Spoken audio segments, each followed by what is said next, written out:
Join me on September the 2nd for a deep dive into Microsoft 365 fundamentals with AI and Copilot.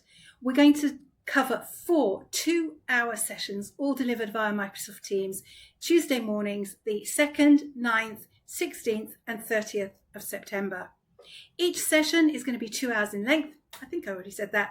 And in session 1, we're going to look at the AI landscape, and then we're going to look at Copilot, where we get to it and how it can help you.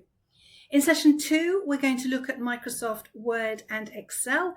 We're going to learn what the fundamental skills are that you need so that when you get that brilliant output from Copilot, you can present it effectively. In session 3, we're going to look at Copilot working inside of PowerPoint and Outlook. In PowerPoint, we're also going to learn the fundamental things that we need to do before we get Copilot to work for us. And in Outlook, we're going to see how it can help us streamline our work processes and draft emails for us and just generally help us along in that busy place. The last session, session 4 on September the 30th, is divided into 2. The first part will be about Microsoft Teams and how Copilot can enhance your work there.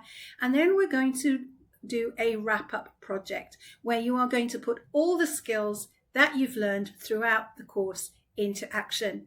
All of the training is taking place inside the Koffee Island Copilot Learning Hub at the Productivity Café there. And of course, everything is themed around coffee, as all my trainings are. So you will end up creating a launch for a new product, and you're going to use Copilot to help you do that. So without any further ado, click the link below this video and do enroll right now for Microsoft 365 Fundamentals with AI and Copilot in the Koffee Island Copilot Learning Hub. I really look forward to seeing you in there very soon.